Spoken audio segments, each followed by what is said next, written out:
Hi there, welcome to Nonsense Whisky. My name's VinPF, and on today's episode we've got something a little bit different. This is the Uncle Jukes single grain Scotch whisky. Now, this will be something that my American friends, North American friends anyway, and probably anywhere else other than the UK won't have seen. This is whiskey produced by the same company that do Brewdog the beers. Hopefully those things you will have seen, because I've seen Brewdogs as far flung as Rome even, so I think there's probably some even in America. But they've turned their hand to whiskey. Now they have opened their very first distillery, the Lone Wolf Distillery, but that was opened in 2016. So this does not contain liquid from that distillery. This contains liquid from an undisclosed distillery, and I really couldn't find that information. Sometimes it's kind of like undisclosed but best kept secret. This really wasn't.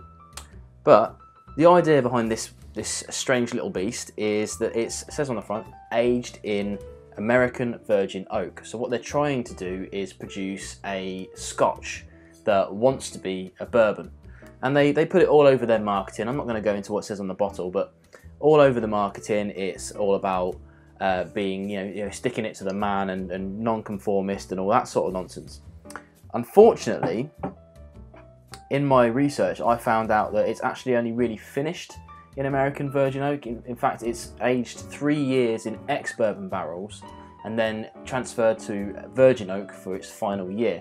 This is a 4-year-old Scotch single grain whiskey. It's also, although I don't know the exact mash bill, I would argue it's very unlikely to be 51% corn, which is a bit of a shame. There aren't, I don't think, you probably correct me if I'm wrong, but I don't think there's any Scotch distilleries that are adhering to kind of corn distillates. But that's what kind of gives it a difference, but it's trying to be something that it pretty much can't be. It's also 40%, and in the UK this sells for £30. I got this in my local Asda, which is the Walmart of the UK, and it was about £28 to £30. So I thought I'd pick it up and give it a go. Let's have a go on the nose and see where we're at with it. I should say as well that the barrels are the virgin oak, but they're heavily charred, so it's the same as bourbon. So you're getting those kind of caramelised notes to it. It's definitely got fruity flavours to it, like bourbon has. High vanillas. Lots of vanillas, yeah. It does smell reminiscent of some bourbons. I prefer the kind of higher corn, higher wheated bourbons. A little bit more smoother, if you like the word smooth. Let's try a little bit.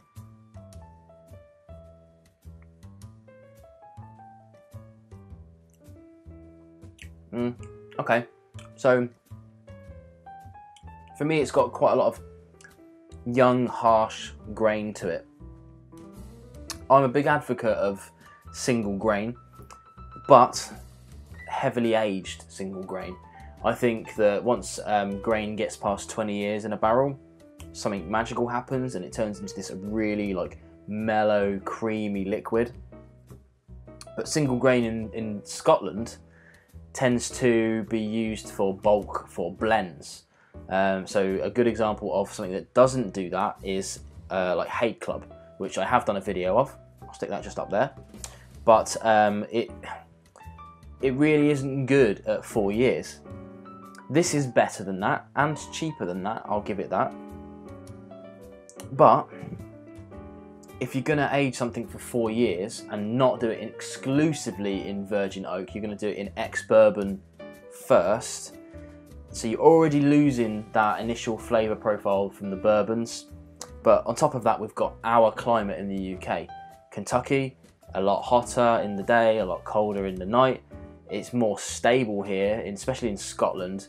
You're very rarely getting the highs anyway, but it's more stable between the day and the night, so you're not getting that same punch through with the ethanol getting through to the wood and back out again like you would in hot, cold.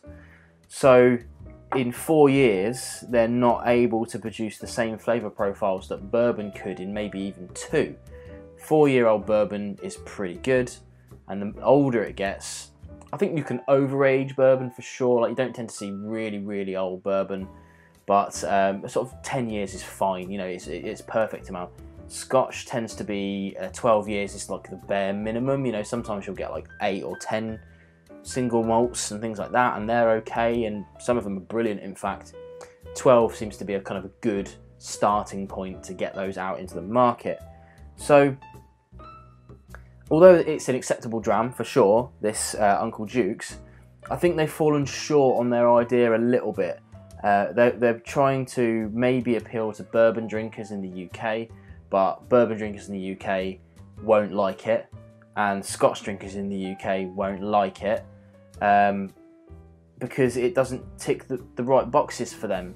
And I'm being quite critical of it because it really is a nice dram, but on top of that, they're charging £30 a bottle for it, which really, for me, is a little bit unforgivable. It definitely isn't worth that. I'll drink this bottle and I won't hate it at all. It's not bad, and I think what I'll probably do is share it with people to give them an idea of what's going on in the bottling, but I'm looking forward to what they actually produce from their Lone Wolf Distillery. That'll be where their real intentions show through. So yeah, unfortunately, I think they've missed the mark on this. Not recommended by me.